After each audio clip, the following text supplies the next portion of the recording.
Hello, fellow nerds. This is Adam, and you may notice that I am doing something different before our normal festivities start here at Nerds of the Old Republic.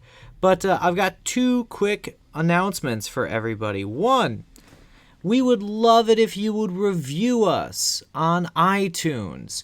Even if that's not where you normally listen to us, that tends to help us be the most visible to people who might love our stuff, but not necessarily know that we're out there yet. Unfortunately, iTunes owns most of the market. So, if you could, even a star rating would be super helpful to Mike, Sean, and I. That'd be awesome. Thing number two, we tried something different with this next episode, and we recorded outside at Sean's house. And that also means there's some outside noise that we didn't think about. We didn't want you to freak out. In fact, we have a wild guest star show up towards the middle of the podcast that, if you didn't know what the hell we were doing or where the hell we were, you would be totally freaked out and surprised. Why is that in Adam's basement? So just wanted to give you a heads up about that. There's the general suburbia noise. Then there's the wild co-star that shows up randomly in the middle of the podcast. So thanks for your patience with that. We wanted to do something different, and it's summertime, and it was so nice out on Sean's back porch. So we hope you enjoy this episode, and please remember to like and review us on Apple Podcasts. That would be awesome. But now I think we're ready to hear N.K. Jemisin's The City We Became. All right, so stand back, y'all. There we go. Ready? Whoa.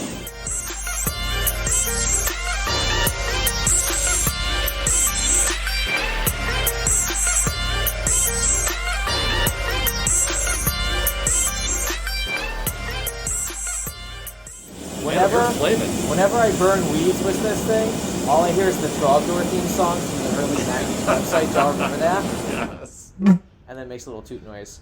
But Dude. That is how we're going to toast up some friggin' wood for our smoked Manhattans today. Wait, you want to do one more just to make sure you got it good? Yeah. Just in case Here, that one wasn't I can good. pick it up more.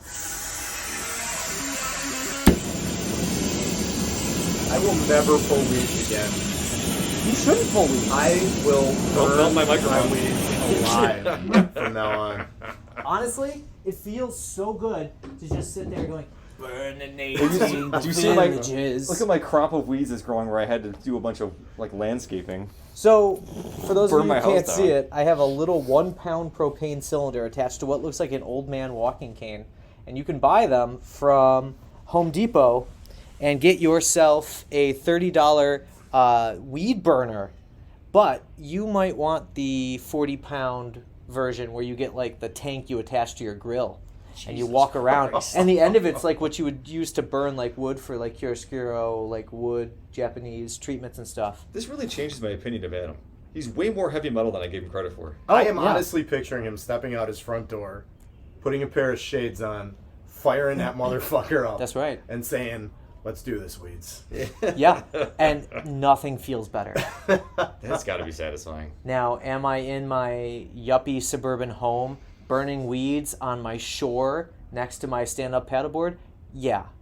Do I think that I'm walking out ready to toast some villain's face with it? Oh, fuck yeah. It's like fucking My opinion is back where it was. Yeah, no, that's fine. That's fine. Leonardo Which is DiCaprio in Yeah. Once Upon a Time in Hollywood is what I'm picturing. Ooh. Roasting Nazis. Yeah. Nice.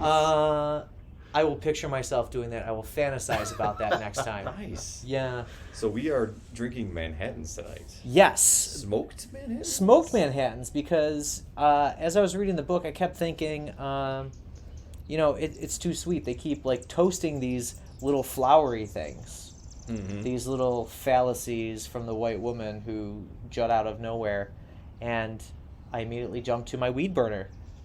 So we're gonna toast up some, as one would. Yeah. We're gonna toast up some wood that Mike brought, Some hickory wood.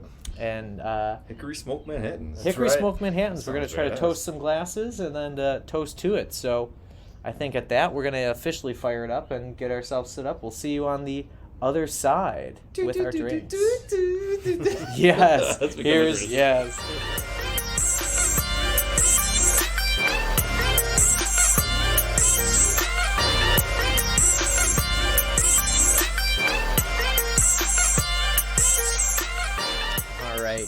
We are back. We just used the propane torch to smoke up the glass.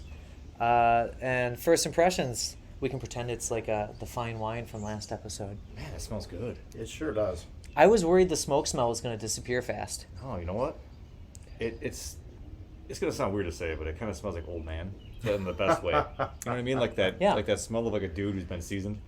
When you buy those candles that are like tobacco, mahogany, and leather. Yes, those kinds of things. Not like not classy, sophisticated gentleman. Yes. Yeah, not the most dude. Interesting man. There you go. Yeah. Not the dude at the Y who forgets to like put his towel around his junk while he's walking around in front of you. A cool guy. Yeah. Yeah. Yeah. Who I want to be when I'm old. Yeah, you smell the smoke, but it's not overpowering either. Mm-hmm. You smell the bourbon. What kind of bourbon did you say we were drinking? This is Black Button. And you said that was a rye. Yep. Which is, already like a spicier than, say, a bourbon, which is like a sweeter taste. So that's great. And then the blood orange was dried blood orange is a really nice touch. I'm really impressed with that. Agreed. I went a little non-traditional because, it felt like it fit the theme of the book a little bit better with all the fighting and all of the destruction that happens to the characters. Blood orange just felt right. Plus, it looks hip as hell in that glass. It does. We better make sure to take some pictures of these things before we get a little too tipsy and I forget, because I have to admit. You want to put one down there and just grab a picture? You got the whole podcast stuff around it. I'll get one for you right now. Thank you. That would be my pleasure. So then the next thing is the taste. So Manhattans always came off as too sweet for me. That's why I don't usually drink them. But I figure it's because of the cherry and maybe too much sweet vermouth. Yeah. I enjoy a good Manhattan. So we had a terrible experience with sweet vermouth one time. That has meant that this sweet vermouth is one of the first bottles of alcohol I ever bought. Wow. Yeah, so my wife and I were newly 21 and dating, and we were bored. And we're like, well, what do we do here? I don't know, what are you going to do? So we had this bartender book. And so we played the game where we just spun our thumb over the book, put our finger on the first thing we saw, and we saw this god-forsaken drink called the Golden Friendship. Which sounds like something that Vladimir Putin and our former president would share together, right next to their piss tape. Oh, God. And it where's involved... the bell? Where is the bell? I forgot to get it. It's sitting on the side. Full disclosure, we traveled to Sean's house, and I forgot the bell. I have a backup system that you'll definitely hear later when we all make our inevitable references. Well, anytime we say MC free... DJ Horn is in the house. We are retroactively assigning a bell to that. That was a good burn. There we go. Solid burn. Well, thank you. It's you know what? It's shooting fish in a barrel at this That's point. true. It's not fair to That Vladimir is true. Putin. No, it was Galliano, sweet vermouth. There might have been Goldschlager in there. It was awful. Goldschlager. So bad. Goldschlager in a mixed drink. Yeah. Wow. Yeah. The only thing about that drink is the novelty that you're drinking gold. Yeah. Yep. I don't know what was wrong with me in those days. Just prior to 21 and just post 21 days. Yeah. But I loved doing shots of Goldschlager in a bar. I did not see that as your thing. No, it's not my thing at all. But You were a naive college boy. Oh my God, I was so naive.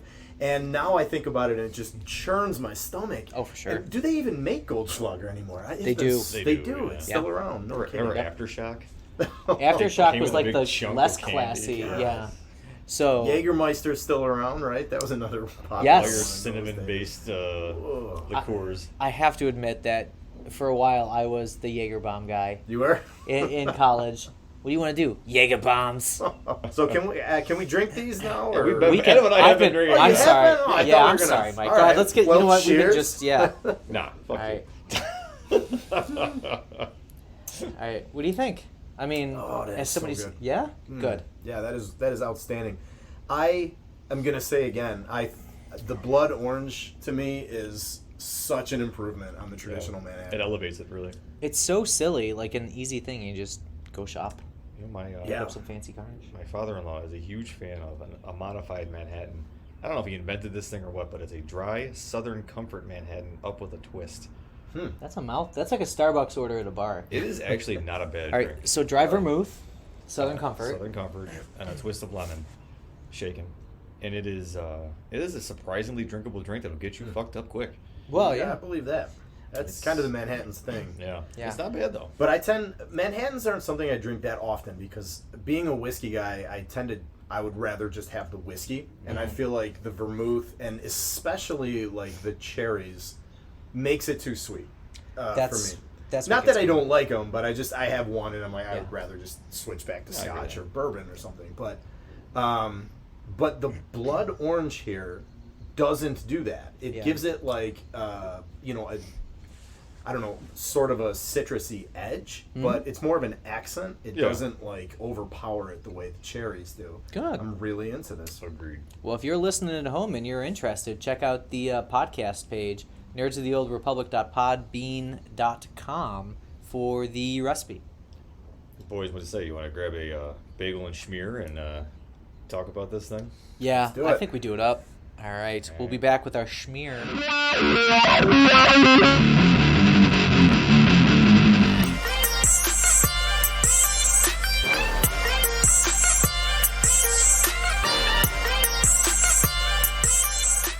All right, so in addition to our Manhattans, as a tribute to Manny, the avatar from Manhattan, we've got ourselves some bagels and some lox on top. And for, actually, what is it? At least two of us, this is our first bagel and lox experience. The good, the bad? What do you think? I enjoy it. Yeah. I have eaten this before, but never like authentically in New York. Just like somebody's Same here. made it for breakfast or something. So. Yeah. It was either this or I boiled some hot dogs and threw them at you on the street. So Have your Nathans. This was a much better choice. all right, good. Yeah, no offense to New Take York some City, fine but your hot bagels, dogs and suck. you cannot go wrong with smoked salmon. So. All right. There you go. That is the new bell for tonight because one of us, Temporary bell. meaning me, forgot them. All right. So we all read, to varying degrees, and I'll get into that later, N.K. Jemisin's The City We Became. And Become. Became. No. This right here is a good. Here's your indication. Yeah, it's good foreshadowing for how much we appreciated this book. Can we talk about Saga more? Aww. There's some. We things just left became a unsaid. Saga fan cast. That's right. So, premise for our listeners, if you haven't read it yet, obviously we want you to pick up books. We want you to get into stuff and make your own decisions here, except for the fact that we're right. And so, City, as we've been kind of calling it on our text threads, is maybe what I would call like a magical realism book, Yeah. where New York City and all great cities across the world have to be born, and in their birth they have avatars who act in the physical world to protect the city from, what is the phrase in the book? Interloper? Is that right? The enemy. The enemy. And so this book, which is slated to be book one in the trilogy, I believe, is the city of New York's birth and the 5 boroughs that have to come together. Like motherfucking Captain Planet. That's all I kept reading. Captain Planet, he's our hero. It's a hot take. Gonna take pollution down to 0. Your powers combine. I always felt bad for Hearts. Can we just get into that for a quick sec? No, I'm just kidding. We'll go back to the book. Did you ever see the Don Cheadle as Captain? Yes, I did. It's so good. Okay, yeah, so many places my mind can go, but we'll go back to City. Yeah, let's get that done so we can riff on some other stuff. All right, so you can already tell from where we're going. And, the book is the birth of New York, the afterbirth of New York, pun intended, literally, for a little bit. And it fighting off the woman in white, the enemy. That's right. The avatars have to fight off a white lady. Multiple white women, actually, all overtaken by the same Loki-like trickster / enemy. Yeah, and you saying it that way really makes that metaphor so much more heavy-handed for me now. I love a lot of the themes in this book, but I thought some of them were heavy-handed, but I don't want to get into just my hot take just yet. Yeah. So, yeah. I guess you guys want to start with your first impressions of it? Well, I was really excited to read this book. Me too. I read the first book in the Broken Earth trilogy, also by N.K. Jemisin. I enjoyed it very much. I thought she is a very talented prose stylist with really cool ideas, and I love, as you said, her themes. I think are so refreshing, especially in the fantasy genre. Yes. I think it's more and more common that fantasy tradition and tropes are being challenged now. Thank God. But for decades and decades, that was not the case. So you appreciate stuff like this. I have not read the rest of that trilogy yet, but I fully intend to. I think that N.K. Jemisin deserves her accolades, deserves all the awards that she's won. I think she is one of the most significant people writing in the fantasy genre right now, and that is not, I don't question that at all. Then, this book came out, and I thought, like, oh, okay, cool. Like, she's putting this in a contemporary setting, and the premise sounded awesome. This, like, the different aspects of New York City manifesting as avatars. And then there's the Lovecraftian element, which, as a, lifelong, huge fan of Lovecraft's fiction, not the man, but the fiction, I was really excited about that aspect of the book. I just thought it all seemed like it had so much promise. I really expected to enjoy this book, but it was dog shit. Oh, wow. Wow. Wow. It was so bad. And Both Sean and I went to hit the new buzzer, and then we were like, I don't know that I can do that right now. That was oof. It was so bad and so disappointing, and I hate to say that because I do respect this author so much, and I fully intend to continue reading her. I think that the greatest authors of all time have had their duds, and I think this was her dud. I just can't all think be dingers, man. what it was trying to be, it wasn't. And there's, I won't get into all of these things now because we'll work up to all of it. But I said before, I thought she was a great prose stylist. I thought this prose was just awful in this book. I said, the way that Broken Earth was put together in terms of the ideas and the structure and everything was great. The structure in this book was just awful and repetitive. The themes, I love the themes. I was so excited about them, but you used the word heavy-handed. I mean, they were not subtle at all. There was no complexity to them. And, I just thought that on multiple levels, this book did not work. It failed. And I will confess, my confession, my dirty secret is that I could not even bring myself to finish this book. I came up about 80 pages short, and I just could not do it. I could not read another page. I will also admit to that. I loved the story of Manny and New York City, like the main avatar coming to life and being on the fucking taxi cab, attacking the tentacle monster. I thought that was great. And then, like you said, repetitive. I knew that there were going to be the other boroughs coming to life. But to get the same sort of story, they're sort of waking up. They get the tingles in their giblets. And then the woman in white shows up and kind of tempts them. Right. And then they're like, no, fuck you. I, feel the city all of a sudden. Right. I will lift up my girders at you. And then the chapter ends with a pretty white flower that they noticed. Yeah. That's the first third of the book, right? Yeah. And then the second third of the book is the same shit over and over again, where she shows up and tries to tempt or attack the individual boroughs. Yeah. And at first it seems like she's winning. And then all of a sudden at some point, and I started highlighting these because they happened in every chapter on 10 consecutive chapters, the character or the borough would have this moment where they would go, wait a minute, no, how dare you come to my borough and talk to me this way? This is my home turf. Exactly. And the narrator's like, she realized that she was a warrior. And then they don't really do anything. Just by virtue of having this revelation, they somehow are triumphant. And the lady in white has to, retreat. And you have, 10 chapters of that in a row. Yeah. So the structure was monotonous and repetitive and, yeah. I'll just leave it at that. Sean, I think you're up here. Yeah. Yeah, I didn't leave. Sean's still here. Welcome back, Sean. I've noticed in previous casts that I tend to interject a lot, so I'm trying to be quiet. But it's okay. This is my first experience with N.K. Jemisin. I'll admit to having never really heard much about her before that. And I dig everything you're saying about her, and I would like to give the Broken Earth trilogy a try because it won so many awards and it's so widely regarded that I will give that a shot. I forced myself to finish this book, Thanks. thinking that you guys would do the same. And I am the only person here who knows the full story. It was awesome. The ending was I can't even. It redeemed the whole book. I can't It insisted upon itself for the last 4 chapters. I can't even pretend. I even told these guys already what the ending is, and the looks on their face was pretty much confirmed exactly what Mike just said. It was uneven.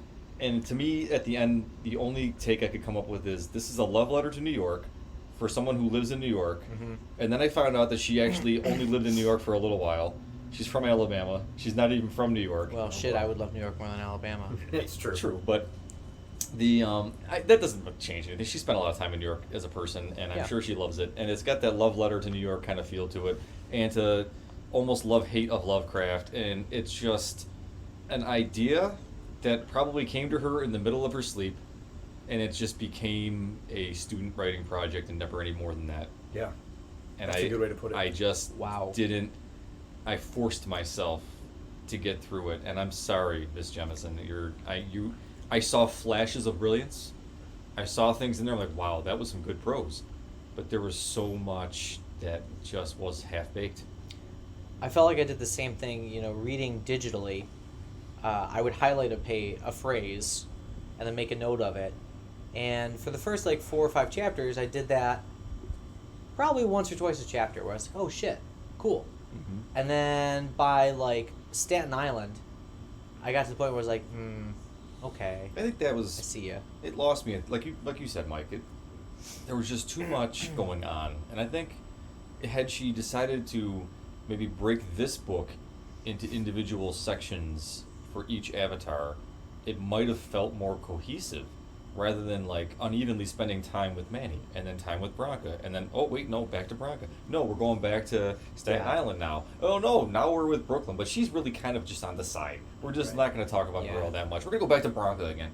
It's like she had favorites. And then Staten Island gets attempted rape, which we're just going to brush off. And we'll get to that later. Yeah. But it just felt like there was a lot of over and under development of the characters because it was just not. There was no clear purpose, I guess, behind developing their characters beyond just they have to all be there because there's 5 boroughs. Yeah. I got a lot of, when I was reading it, their spider sense is tingling, so they have to. And I get that. So if you're going to build the idea of intuition being the driving decider of their actions until they meet Bronca, because she has all the knowledge, she needs to come in earlier in order to push the plot forward faster. The wise old person that... Yeah. That it didn't fit. That's the thing. We get back to she was supposed to be Qui-Gon. Yeah, or Obi-Wan, or any number of, it's the, the hero's journey. Mm-hmm. And it felt uneven maybe because it didn't quite follow the pattern the way we expected to. Well, and you talk about world building.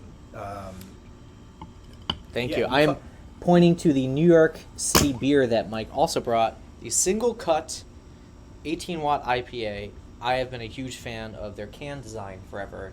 On top of their beer. It's just nice and simple. The single cut always has, that minimalist design in an industry which is increasingly maximalist, which I also appreciate. Yeah. I'm one of those suckers that will buy beer because it has a cool label.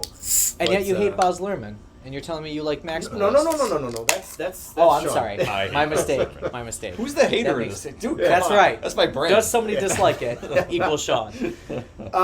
What was I saying here? It was brilliant, of course. World building. Yeah. Yeah, that's good. That it's not that IPA. Maybe it is. Not that IPA. I'm drinking a Corona. Well, that's a very different experience. Extra. Even though it says 72 IPUs, maybe my tongue is just burned out on IPAs. Could be. Yeah. Yeah, I feel like I had world building. That's right. Yeah. So, I felt that I struggled with that aspect of the book as well. You have to have whatever's going on.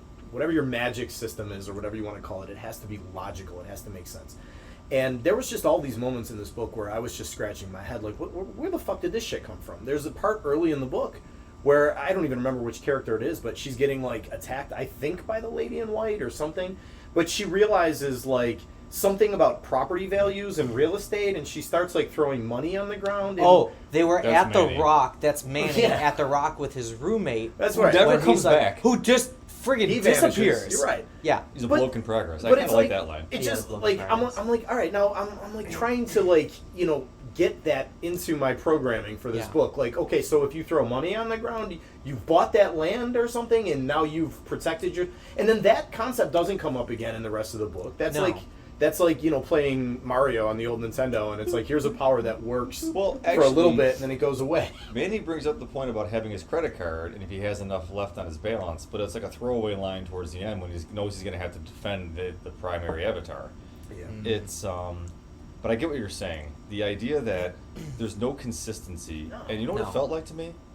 It felt like the Rise of Skywalker. Oh, All no. of a sudden, the Force can do anything, motherfuckers, and Yeah. it's like whatever she needed them to be able to do, they could do it. Right. Like Yeah. queens can like magically teleport with math, and like it's just I liked the Queens thing. Not being a New Yorker, I've been in New York twice in my life. Yeah, twice. And so I don't have a lot of New York knowledge. I felt like Queens did the most building of her borough in those like 20 pages, because you got like, okay, a family owns this this apartment building, and then it's all of their family from scattered throughout the diaspora is living there now, and they're protective of her, and therefore she's protective of the kids who are going to be attacked in the pool. And I liked the math thing, but it was kind of like Manny's credit card moment, where like shit's half baked. Right. Like if she can use math, so long as she's on her turf to have powers, cool. Then she should be powerless when she's outside of Queens. Right. And Manny needs apparently to have physical objects to manifest, like physical objects tied to the history of Manhattan.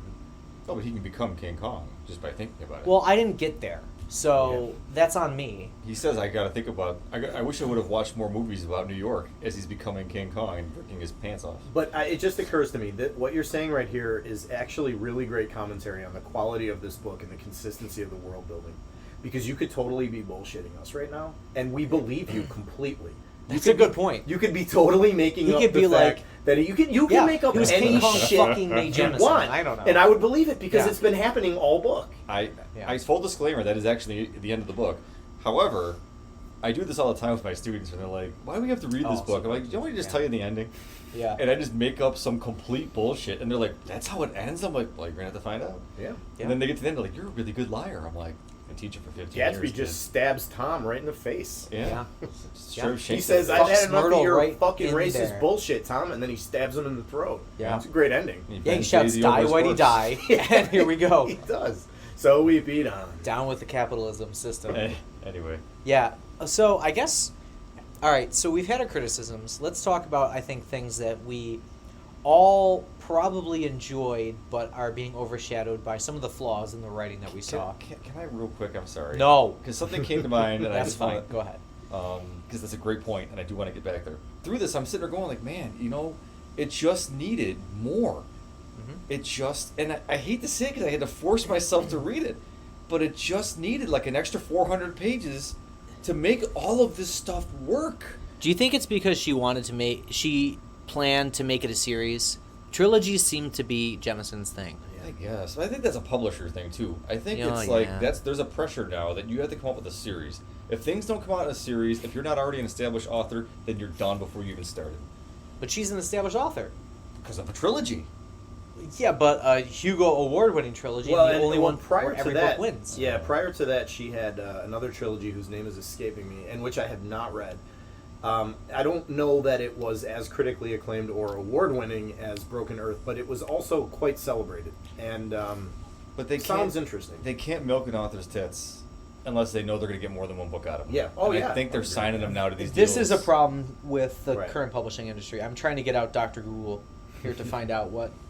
I was Jemisin's books very are. sorry to learn that this was going to be a trilogy because I think that, as I said before, I have such enormous respect for this author where I want to be, reading what she's written and also anticipating what she has yet to come out.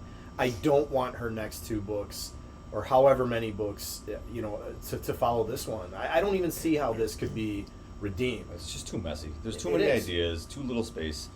Like she talks about, she brings up some really cool things. Getting back to Adam's other point, like she talks about the birth of London, and how that was a mess, and like it ate all the other avatars of the surrounding areas and stuff, and they're like freaking out. I'm like, that sounds pretty cool, but it gets such short shift because it's just not enough room for all of these ideas to breathe. Yeah. I will say, looking up Jemison's other books, she is friggin' prolific. I cannot believe how many things she has written. Back to the Stephen King reference. And yeah, I'm ashamed to say that I did not know she had The this many Inheritance things. trilogy, right? The Is Inheritance that's trilogy one? is Yeah, the that's other the one I one. was trying to think of before. She's got a graphic novel, Far Sector. Oh, I hadn't heard of that. How old is she? Yeah, 40s? Dr. Google says Late 30s? 40s? She is 48. Well, it's bad writing, which is so disappointing because, the Broken Earth trilogy, my takeaway from that was what a talented writer. This felt like young adult. I mean, aside from That all the sucks. F-bombs and the content that is obviously adult content, it felt like reading young adult and not, or you described it as a student fiction project. That's maybe even a better way to put it. The writing was just bad. Some of the dialogue was ridiculous. There's a part where the villain screams like, "When you assume you make an ass out of you and me." And that's the type of thing where if you were sitting there teaching a creative writing class, you'd be like, no.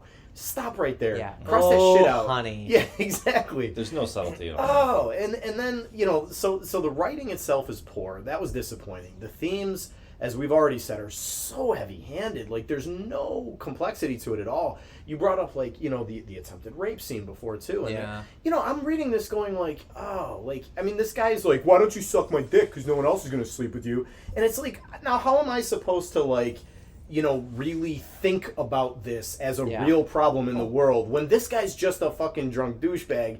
And which is not to say that this is not real life, but that's not the same thing as real writing that makes you think. He's such a cartoon proud That's boy. that's what I mean. Well, It's and like- so you said Proud Boy, he's and I got a immediately went to the swastika alt artists. tattooed on him. Yeah. Well, she just watched American History X or something because it's the Kev or the what's his name Norton's Norton's character blended Curb stomp. with some kind of hipster. That scene fucked with The me. greatest Oh my gif of God. all time now. I want to say that's the best Eddie Furlong performance ever since T2. Okay. The only since T2.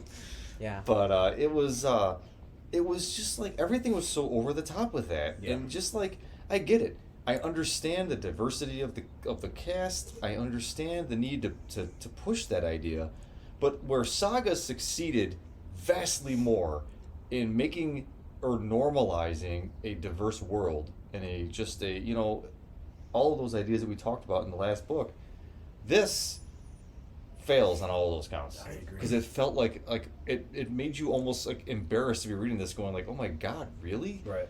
I feel like not good reading some of that.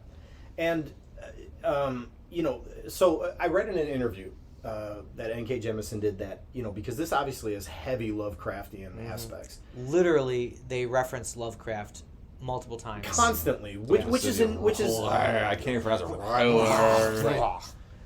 Let me say what she said in the interview first, and then we can bring up all of that. So she said that, and I'm paraphrasing, but she said that she didn't want to, directly criticize Lovecraft, and she didn't want to pay homage to Lovecraft. What she wanted to do was engage with Lovecraft, and I love that. I love that in concept, and you know who is doing that fucking brilliantly?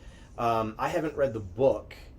But there's a book called Lovecraft Country, which there's a show too. And that's what I was working up to. I had watched part of the show, and I need to finish beat him it to the climax. because Sean. Oh, is that your sexual That's reference? me. Yeah, I All missed it right. last episode, so I got it in now. Even Nice though we job. talked about dicks for 45 minutes. Got it in. I see what you did there. Yeah, That's I a did twofer. get it in. Yeah. But the show HBO is adapting this book, and I haven't finished the show, but the show is just fucking amazing. It's brilliant, and it engages with Lovecraft, because what it does is it takes everything that is so compelling about H.P. Lovecraft and that people have loved for decades and decades, and that infuses our pop culture, and it revels in all of that while also flipping the script and making it clear that this man was a virulent racist, and racism is a huge problem in this country, and this show is going to push back against that. which is awesome. It's done in a very quality way. I think that is what Jemisin wanted to do here. I think that's what she means when she says she wanted to engage with Lovecraft. But it just sounded like, well, let me put it this way. If you want to do that, write a better book. Lovecraft was a horrible human being, but he wrote fiction that resonates down to the present day and infuses pop culture. This book is, hackneyed. This is not good writing. And all it feels like is that the writer sat down and wanted to go at Lovecraft, Yes. and it was not done well. Her own writing betrays that opinion a little bit when there was that extended part talking about Lovecraft wandering the city and being xenophobic, and then seeing all the non-white people as not humans or Right. partial humans. the whole Staten Island and the father figure and all of those things. Makes me want to avoid all of Staten Island, though. I will say that. So thank you, Jemisin. I will not go to Staten I am Island. sure Staten Island. You wanted to bring up up positives of the book before? There you go. There's your positive. I can't. I've heard things about Don't Staten go Island, there. but I can't imagine it is as bad as people make it seem. It can't be. No place is. Nothing is ever 100% good or 100% bad. Thank you, Loki. Here's Sean trying to reel back That's a in great those series, fans yeah. of the podcast. No, but Yeah, that's right. this is my point about it. That book, The City We Became, Yeah. is just it's too. I don't want to say dividing, but it's basically like. Fuck, I don't even know what I want to say. It's just it's heavy-handed is what we said. It's just she's really pushing the agenda hard. Right. And I don't have a problem with that agenda. We like the agenda. Yes, Yeah. I'm a big fan of the agenda, but I don't like it pushed in a way that it discredits it. Right. And that's the problem for me. Would we be bigger fans of this book if we lived in New York City? Do you think? Maybe. I think if I knew more of the stuff that she's referencing, I've been there a few times. I don't have that love of the city. In fact, actually growing up in Buffalo, I fucking hate the city and what it does to this side of New York. Buffalo has undergone its own revival. It got a shout out in the book. It did. In one It moment, briefly I was did. happy about There's that. another positive. Where do you go when you want to give your Leave the kid a good yard. place? Move to Buffalo. When you have a yard, you go to Yeah. Buffalo. That's what we got referenced as. Thanks, NK. You know, I gotta say Appreciate it. though, I like being the underdog. Buffalo's the underdog, and New York has never been an underdog. New York has always been the top of the world, the capital of the world, and that's just part of its persona. So where were we going? We were going to positives of the book. I was just thinking themes and the Yeah. way that Jemisin brings in themes that aren't stereotypically in fantasy or speculative fiction. Right. We can go to the alt artistes and Hall. I thought she did it was really too quick in the book time-wise, but an interesting take on how the alt-right uses the internet to try to catfish everybody and then say, fuck you, I'm Right. disgruntled white man now because you said my art wasn't good. But again, it was such an idea that just didn't get enough development. It needed more page time. Yeah, all for of these sure. ideas needed more time. The whole thing felt kind of absurd too. They're what they were trying to offer them some absurd amount of money. What was it millions 23 of million. dollars? Something like that. Yeah, it's a very specific number. To display the art of someone who is racist. And to me, I'm like, what kind of a plan is that? That's like paying for your food at the drive-thru and then speeding off before they can hand it to you. You're offering them $23 million to put up some artwork, and your hope is that they'll turn it down so that you can then trash them on a video on YouTube. That's a long way to go to make a trash video. Well, I think the alt artistes made the trash video, and then I think in my mind the woman in white found them afterwards and co-opted them to go back, and then she took over the person for the whatever Better New York City Foundation. I didn't read to that. offer that. I think they were always her puppets because they had brought that one picture that Bronco Oh, was that's being pulled right. into. I forgot about that. But this is the thing. Again, it's this concept, this idea that okay, it's interesting, but it's over before you know it, and then there's no connection to anything else. The only thing that I can loosely say that this whole master plan of the woman in white, I don't think you hear that. That's a fox being attacked? Yes, we have Or a foxes. cat being tortured. We're outside on my deck, by the way, so if you're hearing the sounds of nature, that's what that is. Or either that or someone's being tortured. In Buffalo, because we have yards in Buffalo. Yeah. Believe it or not, yeah, that's all we have, those yards. That's the appeal of coming to Buffalo. We have yards. And foxes being tortured. Yeah, there's a big group of foxes around here. Anyway, it's just that, like, where was I going with this?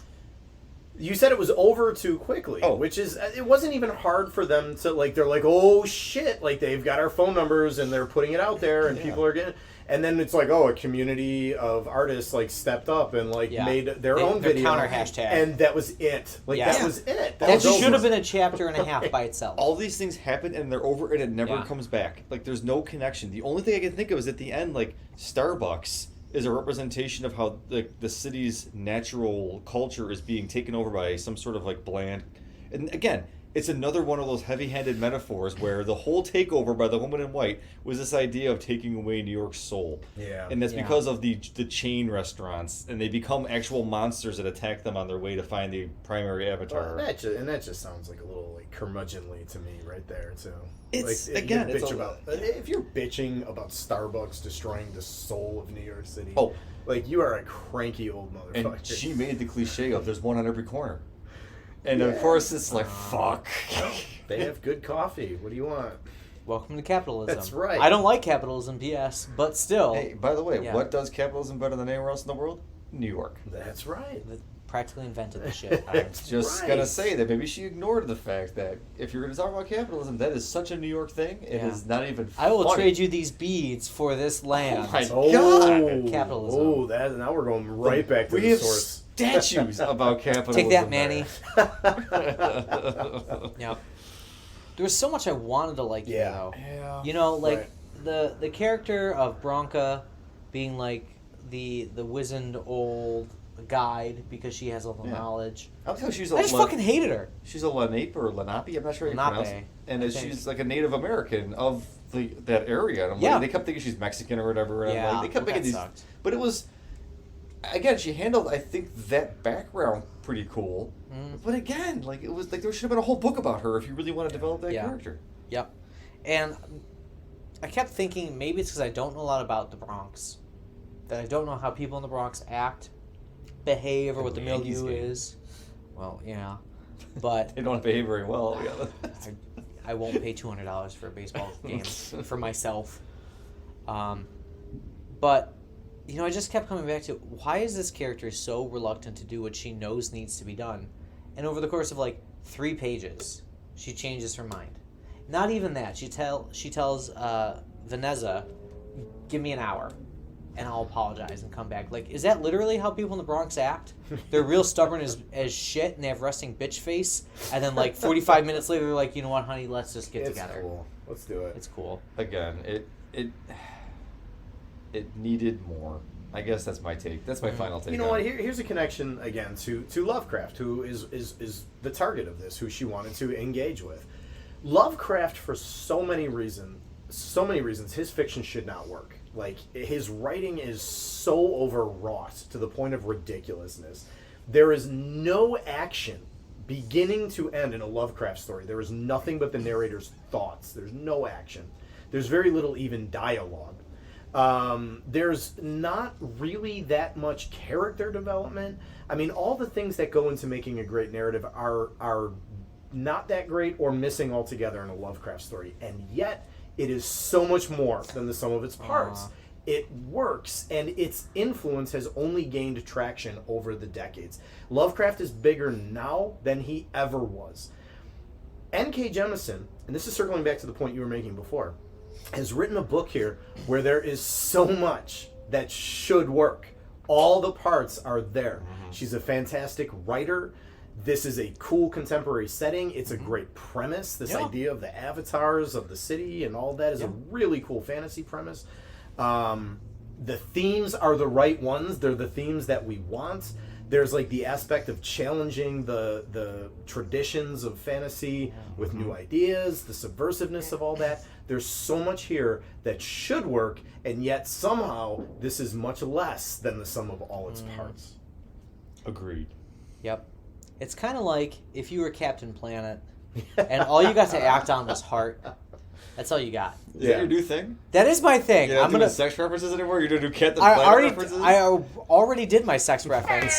There's not enough dick being talked about in this book for me to come back to it. Nobody lays any pipe. Well, I've I made mean, some- Manny fart. jerks off El Salvador, not El Salvador. but nobody- what's his name? nobody- Sao Paulo. Sao Paulo. Which, let's be honest, I might too with a name like that. That's a He's cool a name. sexy It man. is. Sexy motherfucker. But nobody fucks a planet in this book. This is Which true. is a huge come down from our last. You know when a planet does get fucked? There's always, if you want to talk about like the ultimate planet fuck, think about the planet covered in water. And Kevin Costner is the only man who can save the thread of You've got humanity it in. Yeah. that's left. There you go. Yep. That planet is fucked. Yeah. That's also known as Earth in 2035. Oh, is that what it was? At the rate we're going, Damn. yeah. I don't know if that's what it was in Alright, fine. Waterworld, but at the rate we're going, that's where we'll be. Yeah. Mike, what the hell do you do to make your reference? Oh, it's Oh, hang on. He's I getting have- there. I- Don't take it from the man. Sorry. I have a I point forgot. that Yeah. I want to make, which is this: having read Broken Earth, or the first book of the trilogy, and then having read this book, was sort of like listening to Blonde on Blonde, and then listening to one of Dylan's Christian albums from the '80s. I've never listened to a Christian album from No, Bob I haven't Dylan. either, but Okay. I understand all of his '80s work, especially the Christian albums, to be terrible. Amazing Grace. I don't think even Dylan can save that. No, not a chance. And I love that song actually. It's one of the few like religious songs I actually like. I don't know why, but It's still as a lifelong, not lifelong, but as someone who's been a Dylan fan for a long time, it's incredible to me that there was a phase where he had decided to reinvent himself as like a fundamentalist Christian and release a trilogy of albums which was Christian music. It's still the most bizarre thing I can possibly imagine. It's pushing the envelope. But Cocaine's that a is hell of a what drug. Dylan does. That is what he There we constantly reinvents himself. When you think that he's done everything he can possibly do to surprise you, that's when he releases an album of Christmas standards, which he Yes. did do. oh, I gotta go back to that and hear that. Oh, it's awesome. You know what I hear actually? You know the can't. movie Love Actually, where I'm like aware of it. the broken down. So one of the characters is a broken down rock star, and they're trying to get him to release a Christmas single based on his hit single "Love Is All Around Us." Yeah. So they get him to change the lyrics to "Christmas is all around us," but he has a fit because Christmas and love are different syllables. So I just imagine Bob Dylan trying to like shoehorn like Tangled Up in Jesus or something like that man. in there. How does the man who wrote Tangled Up in Blue, or any of his brilliant Yeah. 60s and 70s I'll give him stuff? I don't know. Yeah. Money is a hell of a thing. I don't even think it was that. I firmly believe that Dylan either 100% believes everything he does, and it just changes a lot, Sure. or else the man is the ultimate trickster. And whatever you think you know about Bob Dylan, he is going to fuck that right up.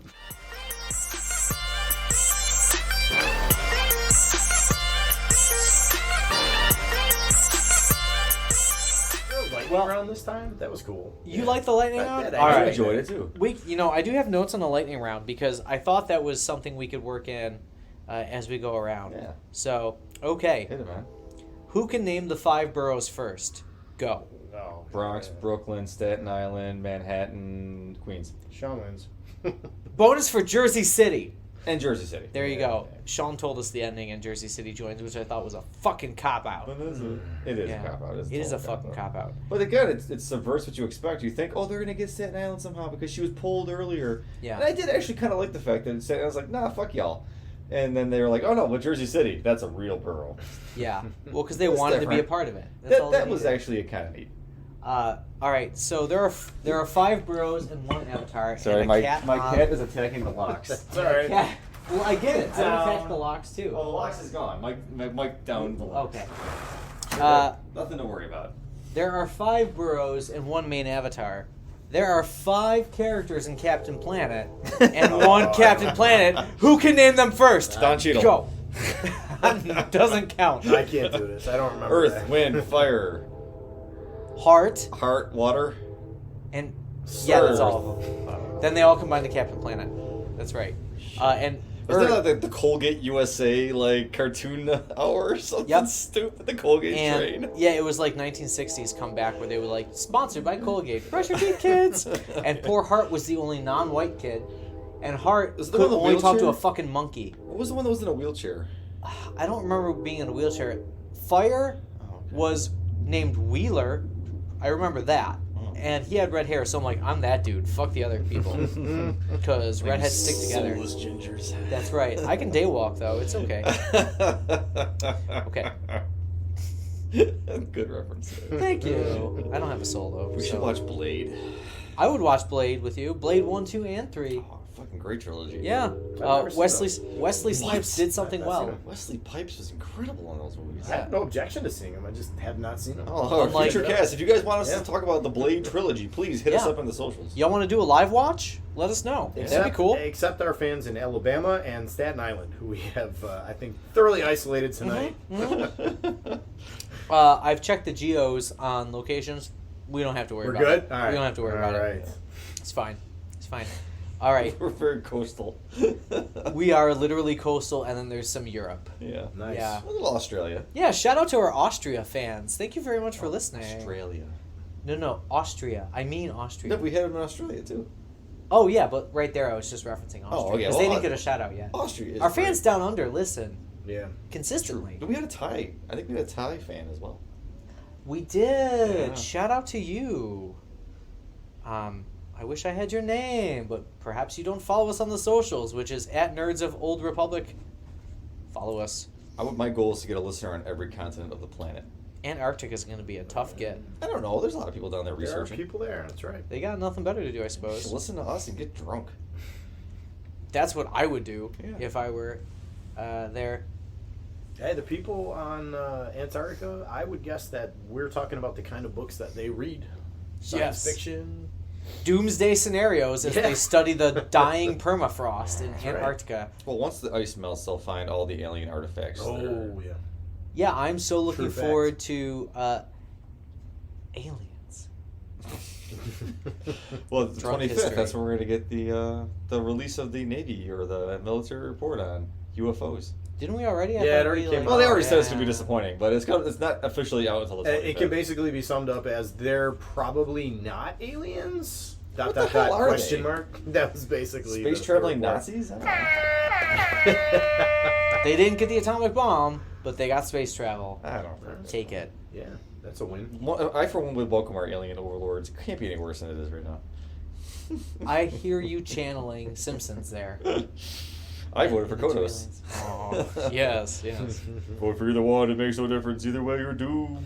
You know, speaking of, you know what? There's a great website. Oh, we killed the lightning round. Sorry. We're That's gonna come fine. back to it. We're gonna You come back to it. filibuster the lightning around you, motherfucking Mitch No, we're McConnell. gonna come back to it. I'm losing it, so that's why I'm filibustering. Joe Manchin loves you right now. Oh, God. Oh, there's a great reference. Yeah, West Virginia fans. Yeah. We don't have any West Virginia fans. What was I saying? Lovecraft. Yeah. There's a great website that comes around every election season called Cthulhu for America. And the premise is that Could do Cthulhu worse. is running for president of the United States. And he's got all these great slogans, you know, like why vote for the lesser evil?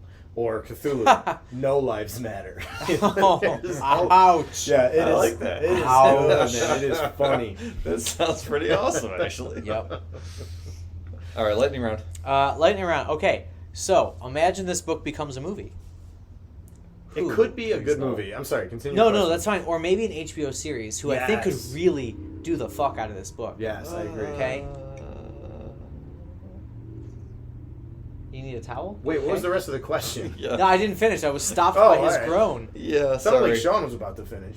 Yeah. Just try to imagine this. I can't. No, Okay. please don't make this thing. Oh. So maybe this makes my next question mute. Mute. But who plays Sao Paulo? I don't know enough about George the character Clooney. to weigh in here. George. Ooh, not bad. I was gonna say Antonio Banderas. Ooh. Okay. He might be older than the character. Right. And I don't care. I'm whitewashing the guy. Let me think about this for a second. Yeah. P.S. I enjoy Antonio Banderas, man. That's an obscure actor whose name you don't hear much anymore. But Desperado, great fucking movie. Great fucking movie. And then Puss in Boots is like one of my I favorite actually like that animated series. characters of all Yeah. time. DreamWorks did the hell out of that one. Oscar Isaac. Okay, that's a deep cut. You're gonna have to explain to me. Yeah, He's that's Poe Dameron on the new Star Wars. Okay. I think he's Guatemalan or something. And he's just really good in Regional-ish. everything. And, well, Star Wars-ish, but Yeah. he was in Ex Machina, and he did such a fucking great job in that movie. If you guys haven't seen Ex Machina, it's Alicia Vikander and Oscar Wilde, and she's not Oscar Wilde. Oscar Wilde. What the fuck? Either these drapes go or I do, and then he dies. Damn Manhattans. No, it's We have Oscar one Isaac. Manhattan, Sean. He invents an AI and like an android, and she's like this beautiful Alicia Vikander walking around, and it's becoming self-aware. It's so good. Oscar Isaac is so fucking awesome in this movie. Go home and watch it tonight. Don't even wait till tomorrow. Watch it tonight. He's in a Ex Coen Machina. Brothers movie, which I have yet to watch, but I've been meaning to, where he plays a folk singer. The name of the movie is escaping me at the moment, but the movie is one of their best from what I've read, and Damn. he's the high guy, and praise. it's a real Yeah. like it's based on a real life folk singer actually. There's your Sao Paulo. There we go. Sao Paulo. That's a Okay. good one. Yeah, Sean's winning. I think it's 3-0 at this point. It's kind of like whose Home line field is it anyway? advantage. The points mean nothing. They're meaningless. No, they are meaningless. That's right. That's right. They're meaningless. That's right. Unless I start getting them. Okay, so last question of the lightning round. How many scenes can you remember from the book that reminded you of Ghostbusters? Because there were many times where I was like, fucking Slimer's going to come out of that bathroom stall. P.S. I'm gonna lose my nerd cred here, but I've never That's fine. seen Ghostbusters. What? All the way through. What? I'm about to rip my face off. That's our first live watch. Right there. That's got to be our first live watch. I have seen most of it. I have seen most of it in bits and pieces on TV, but I have never sat down and just watched the movie beginning What to the end. fuck is wrong with you? What kind of life have you lived? Need to have taken like CVs before we started this podcast. It's true. This man has no dick. Oh. He doesn't even get the reference. No, he doesn't. I don't. It just seems Because like you a weren't there. funny thing that you said. Dickless here. Yeah. I had to go and shut it down. Oh my god. Like it is All right. literally the greatest comedy of all time. That's a bold statement. It's It's true actually a statement. real bold statement. I don't know that I agree with that one. Okay, maybe not that, but it's one of the greatest movies of all time. all right. I'm not avoiding it. It is in the you know. pantheon of at least top 50 you have to see as a human Top being. 50, it's top 10. Let me It's tell you- good. I'm Let me hedging tell my bets you- currently. As an extension of this conversation, let me tell you the movie that I refuse to see now because I am proud of the fact that it elicits such a reaction from people when they learn that I haven't seen it. The Goonies. I No. I don't know what to say now. In here is our time. I'm sorry, but this is our time. I'm gonna make him do the triple shuffle next God time. damn it. Wow! I really thought I knew you. I've never seen the Goonies. I thought I had him pegged. And I had never avoided the Goonies, but it got to a point in my life where Well, that's fair. every time people Yeah, would be like, well, you know come that on. part in the Goonies, and I'd be like, oh, I've never seen that. And like people's heads would explode, Yeah. not unlike the awkward silence that just ensued here. You know Yeah. what? And so at a certain point in my life, I decided I don't want to give this up. I want That's to fair. embrace That's a part this. of you. Yeah. And so I will never see the Goonies because I enjoy it too much. You are like my friend Mike, other friend Mike, who has never seen a Star Wars movie in his entire life. And he That's is now another level. he is now proud of the fact that he's never Yeah. seen one, and he'll make fucking jokes like, "Oh, is that when they say like beam me up?" And like he'll like Oh, that's he'll hilarious. do all that stupid ass shit because he's like, at this point he's like, I'm not gonna see Stargate him. references, That's different. joking and thinking there. Yeah, it's part of his Yeah. identity, and I get it. Okay, it's part of Mike's identity here. We're gonna pick off one of these two though soon. Oh, I don't care. I have watched much of Ghostbusters. Don't let him Yeah. take his Like, Goonies credit away. No, you can. No, we'll watch I won't. Ghostbusters. Have you seen Monster Squad? No. It's like a second-rate Goonies. No, I haven't, About, like, I haven't the- seen heard that of one it, either. I don't honestly. Really? No. It's the universal like pantheon of monsters, and these kids have to fight them. It's actually Huh. it's one of my classic childhood memories. Wow. Monster Squad. I think I have way more nerd cred than either one of you. Word. Probably. What Yeah, the that's fuck? for sure. What does that say about me? As a kid, Started out as a boast, and then it turned into a. Oh, that's a he roast. he just turned to the bottle and started pouring. I am a sad man. Well, you know what's really funny is one of my few memories from childhood, because I'm pretty sure I Freudian blocked most of my childhood. This one does. Yeah, is being on the end of a RAND telephone survey. And first of all, we can laugh at that. Telephones and the RAND Corporation. Wow. But they're like, how much TV do you watch a day? And I'm like, oh, probably 7 hours. And they're like, I remember the survey questioner, I suppose is their title, being like, oh, that's a lot. You're not supposed to say that. Even as a kid, I'm like, that's not how you go about surveying people. That sounds inappropriate. Yeah. But Wow. even still, I think in that time we were just starting to get so fragmented that it was easy to watch 7 hours a day of something else that other people weren't. Because what was I watching? It was probably Animaniacs and Fuck the Reboot and Pinky in the Brain. Pinky in the Brain. I made a reference to that the other day because my son's like, what are we going to do tonight? And I immediately respond with, what we do every night. He didn't get it. Take over the world. He didn't get it. That was a great I used to show. love coming home from middle school and watching the Bruce Timm Batman animated series. Oh. Was that the Batman? No, Batman the animated series. Oh, it was literally Batman. Okay. It was with Mark Hamill as Mark Hamill's Joker. Joker. Yeah, What? it is such a we should do a cast on just that. It's so many fucking live watch good. possibilities. Mm-hmm. If you're listening and have a preference here, you tell us what you want to live watch. You want to live watch Ghostbusters? We're going to let Mike keep Goonies. You want to watch one of the Batman, the animated series? I was going to reference Batman Beyond, which was a few years after. Well, that's still with the same creators. Or Batman Mask of the Phantasm, if you want to watch that a was movie.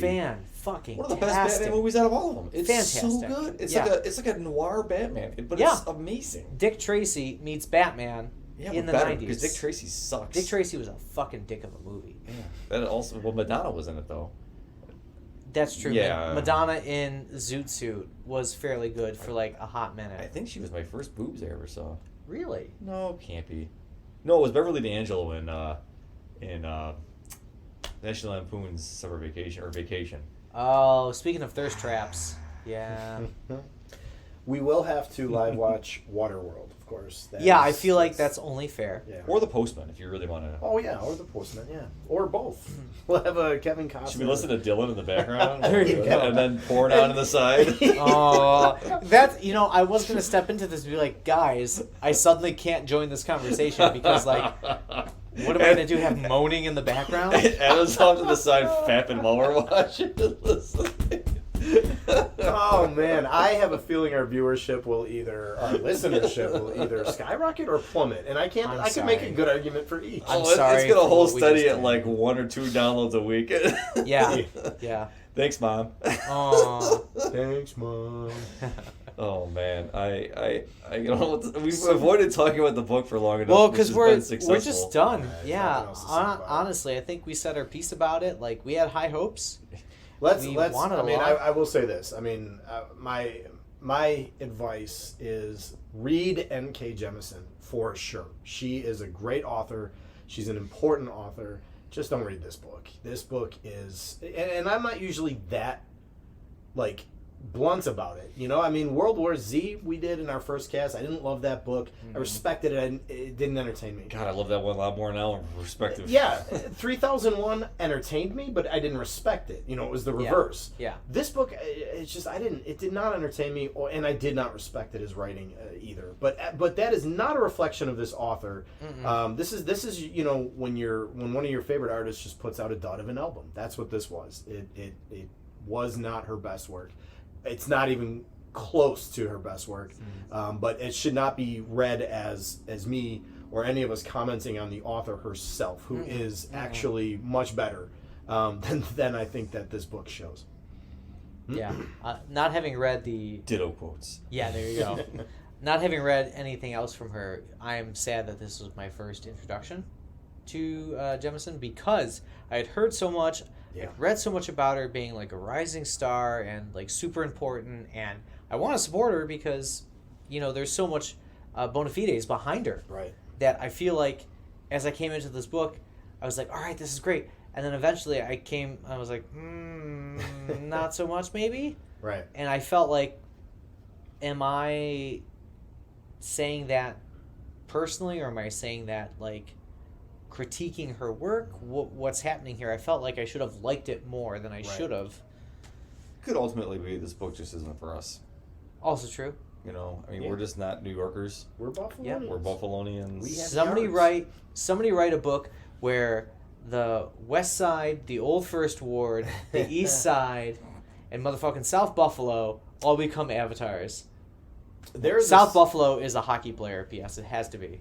It's gotta be, yeah. Yeah. Absolutely. There's a series of novels, which is escaping me. So this is already a failure as I'm getting started. But there is an author writing a series of mafia novels set in Buffalo. And they're not good either. I failed to finish the first one.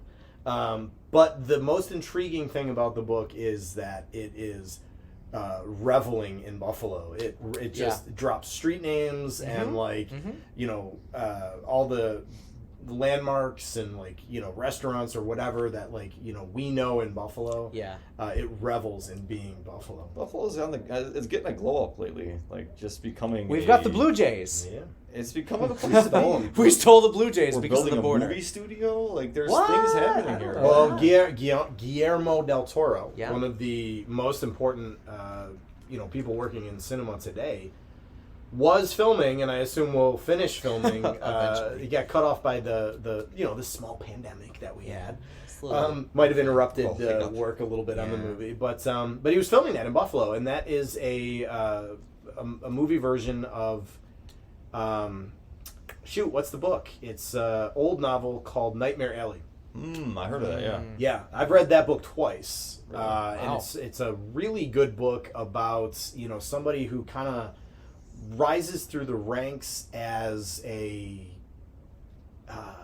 fair or a carnival swindler, and then succumbs to really bad alcoholism and his whole life falls apart. And As one would in the carny business. Sounds like a Buffalo story. You would think. Yeah. And the first and the last chapter, I don't want to, podcast is not about this book, and it's not about Guillermo del Toro's movie, so I don't want to give away all the details. However, I will say the first chapter of this book, Nightmare Alley, and the last chapter of this book are some of the most haunting bookends to a novel that I have ever read. They are quite strong. Yeah. That's high praise. Sounds like a future cast. Yeah, it could Well, be. yeah, when the movie comes out. And anyways, the point of all this was to say Guillermo del Toro chose Buffalo and is filming it here. So did Jim from The Office. Yeah, I was going to Quiet say Place too. Jack Reacher, Yeah. Quiet Place 2. Right? Yeah. Buffalo's on. Come and visit Buffalo, guys. Yeah, and by the way, word. Buffalo Travel Council or Tourism Council, if you want to partner with us, Yeah. and we'll make it worth your while. We are currently auditioning sponsors. Yeah. And, ditto goes for any of those downtown bars that want to fill their seats on a Tuesday night, Wednesday night. I'm thinking, I'm digging back to the Pink. Ooh. Way back, Allentown Hardware. Any of y'all want some people to have a group together? I think that'd be a cool live event. Hell yeah. Very cool. Yeah, all right. So let's prep the nerds then for the next book, as we're done trashing this novel. So And- we're not going to do yay or nay? Or... Oh no, I Oh, think it's pretty clear. We're all buy this book now and sleep with it. Yeah. Literally, not metaphorically, sleep with it. Yeah, no, I think it's 3 no's. I think that's Am I safe to reading say. it right? It's sad. Saddest DJ horn ever. That's right. Wah, wah, wah, wah. DJ Khaled's don't get it. Yeah, but you immediately, Sean, went oof for the next book, and I just know it's going to be. let you roll into that. It's going to be, and this is by my own advocacy.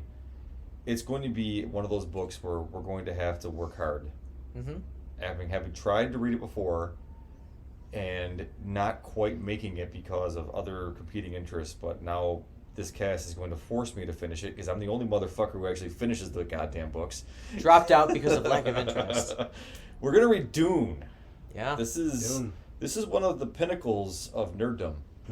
I think you really, honestly, I think something's gonna happen. We get like a decoder pin in the mail when you finish it or something. That your membership in the Do you get a little Nerd thing of the Month spice Club. too? Yeah. It's one of those things where I think a real true like genre nerd has to have read Dune at some point in their life. Yeah. And Absolutely. having never ever finished it and failing miserably the last time I tried, I'm looking forward to trying it again, but I know it's going to take some time. And I will say, from my perspective, I had been reading it and enjoying it very much, but I paused it, and I'm going to start it over because months ago we decided Dune was going to be in here. Yeah. We've been doing some shuffling. And we're going to also pair it with the Denis Villeneuve film that's coming out in November. Can't wait. The trailer is already out for excited. Yeah. and the trailer, I mean, is just epic, beyond words, and goosebump inducing. So are we planning to go to like a bar, get hammered, and then go watch the movie, and then go cast? I don't that know would about be fine with me. Yeah, I mean, all of that sounded good. The casting part is fine too, but the rest of it sounded great. We can cast in the car on the way home. Yeah, I can't imagine carrying this equipment to like the Regal. I'm gonna sit in like the race car video game, arcade game, and like post this up so we can talk about it. Yeah, I will post a link to the trailer as well, so the fellow nerds can see what we're talking about. Yeah. By the way, Denis Stunning. Villeneuve, if you wanna like partner up with us and really get our media machine behind Wow. your new film, That would be phenomenal. and it's a small art house picture. You might want to get a little bit more. Yeah. Yeah. You Oh, might need a and little Oscar more. Isaac is in it. By Is the he? way. Oh, Yes, there you I'm go. Full circle. I'm already Yes. in love with it. Yep. Yep. Yep. All right, nerds, you heard us. So pick up your copy of Dune. That'll be our August conversation. So you definitely want to start now and get going forward on it. And we'll see you then. And maybe we'll see you in the theater for some Denis Villeneuve. Yeah, and no cheating, no watching the other film versions, because they don't live up to the actual hype. David Lynch is the famous failed one from the mid '80s, and it features a very young Patrick Stewart. By the way. No. Yes. Make it so. No. I just see him in Macbeth all the time. Oh, So good. yeah, all right. We will catch you next time in August for Dune. Our drinks yet to be determined on that one. Something spicy. Yeah. Something very spicy. I was going to say a little chai tea with something in it. Well, I don't know. We'll figure it out. Yeah. Yeah. All right. Peace. Yeah.